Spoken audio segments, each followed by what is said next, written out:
13 months इन हिमालयाज स्वामी जी की एक प्रेरणादायक और रोचक यात्रा वृत्तांत है, जिसमें उन्होंने हिमालय की कठिन परिस्थितियों में बिताए गए 13 महीनों के अनुभवों को साझा किया है। इस पुस्तक के पहले अध्याय बद्रीनाथ की शरण में स्वामी जी की आध्यात्मिक यात्रा का प्रारंभिक वर्णन मिलता है। यह अध्याय बद्रीनाथ धाम की पवित्रता, वहाँ के प्राकृतिक सौंदर्य, धार्मिक महत्व और कठिन यात्रा की रोमांचक झलक प्रस्तुत करता है। स्वामी जी न केवल बद्रीनाथ के भव्य मंदिर का वर्णन करते हैं, बल्कि अपने भीतर उठते आध्यात्मिक विचारों और साधना के अनुभवों का भी उल्लेख करते हैं। यह हिस्सा पाठकों को हिमालय के उस शांत और दिव्य वातावरण की अनुभूति कराता है, जहां भक्त अपने सांसारिक बंधनों से मुक्ति पाने के लिए आते हैं। बद्रीनाथ की शरण आत्मान्वेषण की एक प्रेरक कहानी है, जो मनुष्य को प्रकृति और परमात्मा से जुड़ने की प्रेरणा देती है। नमस्कार, आपका स्वागत है रुचि ज्ञान गंगा यूट्यूब चैनल पर। यहाँ आपको आध्यात्मिक ग्रंथों, प्रेरक पुस्तकों और ज्ञानवर्धक ऑडियो बुक्स का संग्रह मिलेगा, जो आपके जीवन को नई दिशा देने में सहायक होंगे।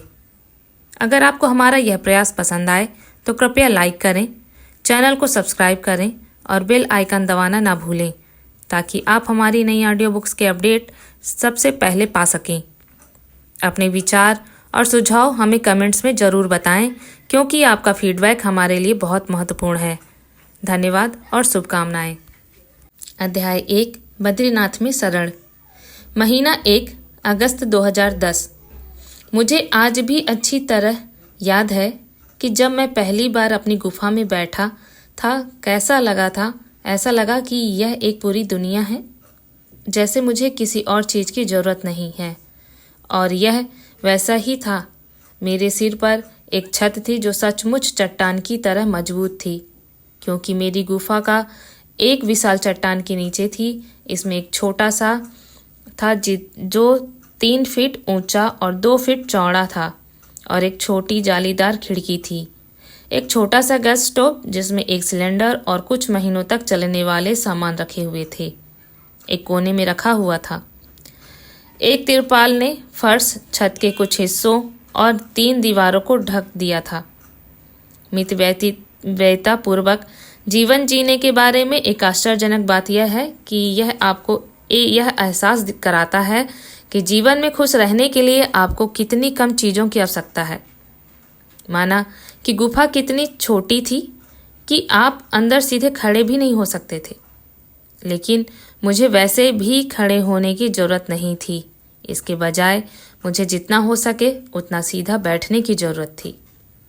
सामने राजसी नारायण पर्वत, दाईं ओर नीलकंठ और बाईं ओर बद्रीनाथ की पवित्र घाटी के साथ आप व्यवहारिक रूप से आकाश में रह रहे थे, और बादल बेपरवाह होकर इधर उधर घूम रहे थे। नीचे की प्राचीन नदी लगातार याद दिलाती थी कि आप हिमालय में हैं। पहाड़ हमेशा से मुझे आकर्षित करते रहे हैं। मुझे नहीं पता क्यों, हिमालय में मुझे घर जैसा महसूस होता था। मेरे दिल को खुशी से भर देने वाली बात सिर्फ अलौकिक शांति नहीं थी, यह आज़ादी थी। मैं अब अपने आसपास के लोगों की जंजीरों में नहीं था, ना ही दुनिया की जंजीरों में, जहां आपको खुद को ढालना पड़ता है। यह मेरे गुरु का आश्रम नहीं था, जहां मेरे समय की मांग के कारण मुझे अपनी साधना करने के लिए बहुत कम या बिल्कुल भी समय नहीं मिलता था। हालांकि मेरे गुरु, नागा बाबा और मेरे आसपास के लोगों का मानना था कि मुझे कोई साधना करने की ज़रूरत नहीं है, कि मेरी सेवा ही मेरी साधना है। लेकिन मैं अलग तरह से महसूस करता था। मैं वेदों की सच्चाई को खुद से सत्यापित करना चाहता था। मुझे यह जानना था कि क्या मेरी मान्यताएं सत्य पर आधारित हैं। आगे क्या है, यह देखने के लिए आपको रास्ते पर चलना होगा। गुफा में मुझे लगा कि मैं अपने दिल की इच्छा के अनुसार ध्यान कर सकता हूँ, और वह जीवन जी सकता हूँ जो मुझे एक साधु के रूप में जीने का वादा किया गया था। या उससे भी महत्वपूर्ण बात, मैं जिस तरह से मानता हूँ कि एक त्यागी जी सकता है, आज़ादी से, बस पूरी आज़ादी। कोई सांसारिक बंधन नहीं, कोई दिखावे की ज़रूरत नहीं, कोई समय सीमा, लक्ष्य या मीटिंग नहीं। बस आप अपनी ही दुनिया में जी रहे हैं। लेकिन यह सिर्फ आज़ादी ही नहीं थी जिसने मेरी खुशी के भाव को आंतरिक परमानंद में बदल दिया। मुझे लगता है कि यह उम्मीद थी। मैं न सिर्फ यह मानता था कि माँ दिव्य हैं, बल्कि यह भी उम्मीद करता था कि वे आएंगी, कि मैं पूरे दिन और पूरी रात उनके स्वरूप का ध्यान करूँगा और एक दिन वे प्रकट होंगी। शास्त्रों में यही कहा गया है। बाहर ठंड थी, फिर भी मैंने अपने कपड़े उतारे, उन्हें अच्छी तरह मोड़ा और अपनी लंगोटी में बैठ गया। नागा बाबा ने मुझे बताया था कि एक अच्छे साधु को सिले हुए कपड़े नहीं पहनने चाहिए जब तक कि वह एक निश्चित अवस्था तक न पहुंच जाए, जब तक कि वह परिपक्व न हो जाए। उन्होंने इसे परिपक्वता कहा, जो प्राप्ति की अपरिवर्तनीय अवस्था है। मेरे गुरु के साथ मेरा रिश्ता उससे बिल्कुल अलग था जो मैंने कई लोकप्रिय किताबों में पढ़ा था, और किसी भी तरह से मैं एक आदर्श शिष्य नहीं था। अगर मैं एक होता तो मैं उन्हें क्यों छोड़ता। लेकिन एक चीज़ जो मैंने इन 14 सालों में नहीं की, वह है कभी भी उनसे अलग होना, उनके किसी भी निर्देश का उल्लंघन ना करें।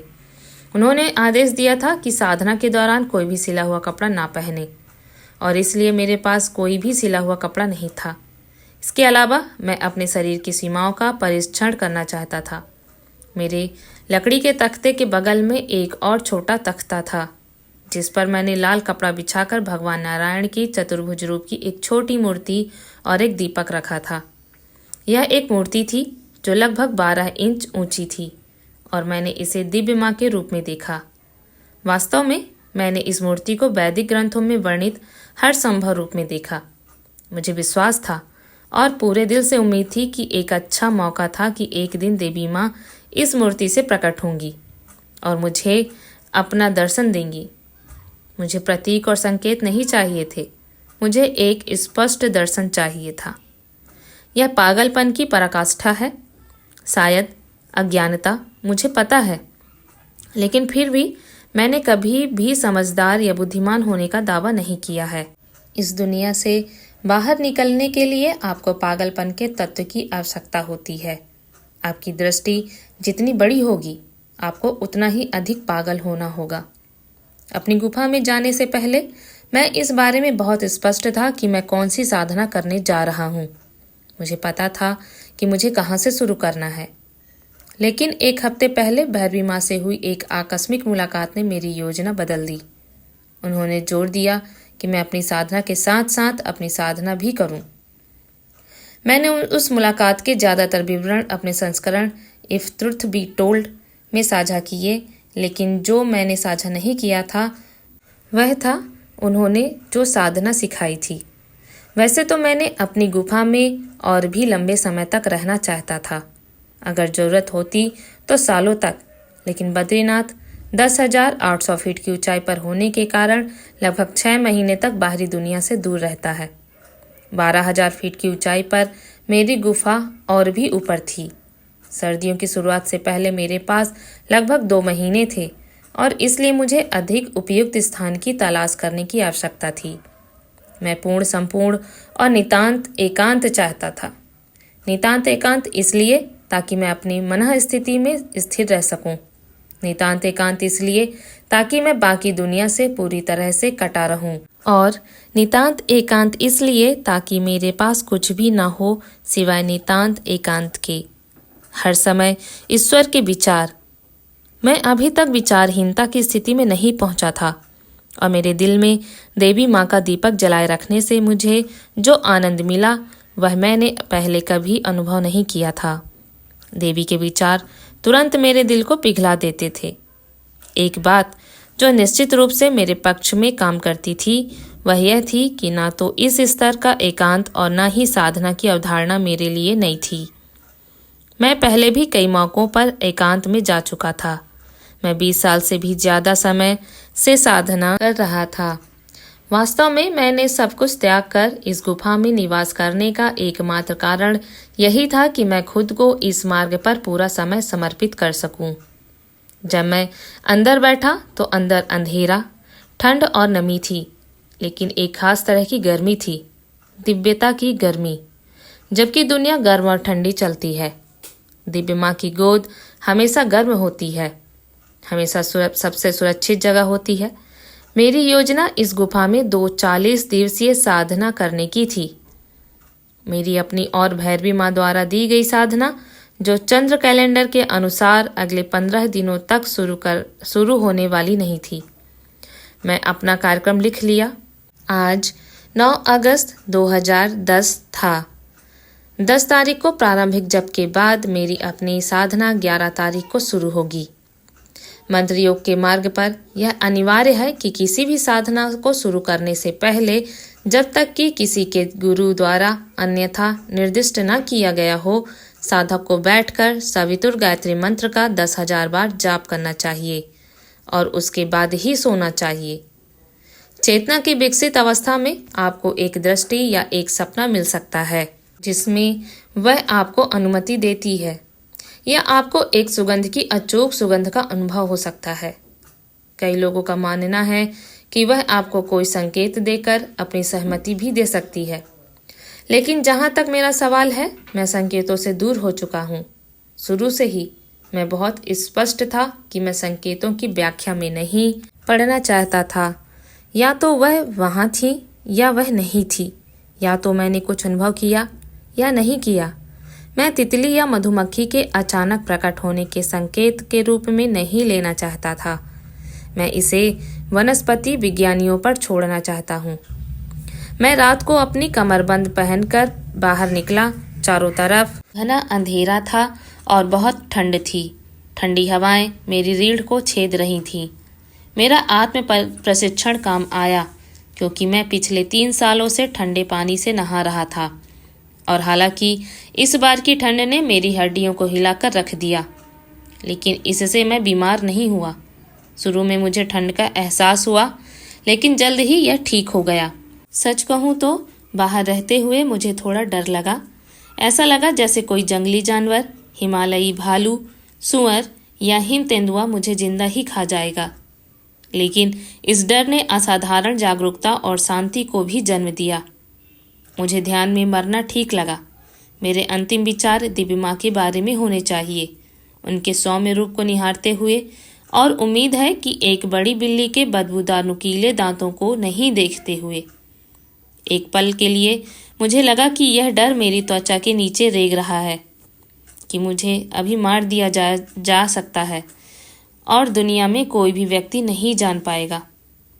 हालांकि यह बिल्कुल वैसा ही प्रस्थान है जिसे मैं पसंद करता हूँ, बिना गाया हुआ, बिना रोए, अज्ञात।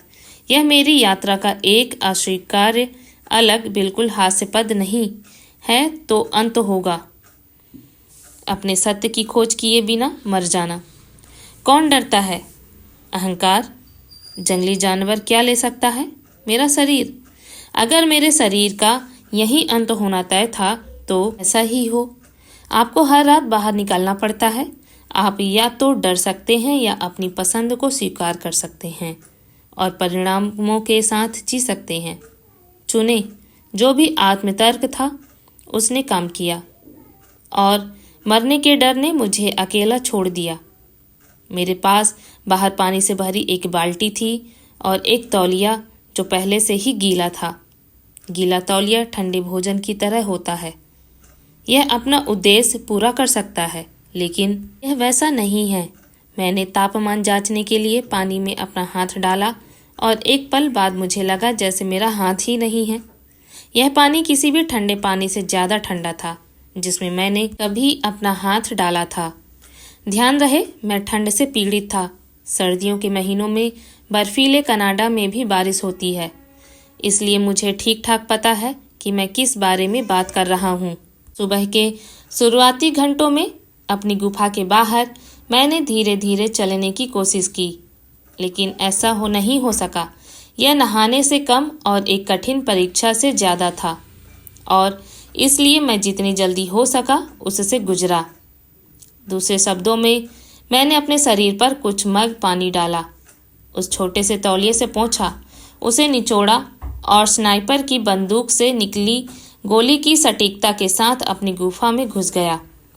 ठंडे पानी से मेरे शरीर पर चकत्ते पड़ गए और थोड़ी खुजली भी होने लगी, लेकिन मैंने खुद को कंबल से ढक लिया और सुबह की पूजा के लिए बैठ गया। हमारा आज का ऑडियो बुक सेशन आपको कैसा लगा? कमेंट में जाकर कमेंट्स करें। आपका फीडबैक हमारे लिए बहुत महत्वपूर्ण है। धन्यवाद।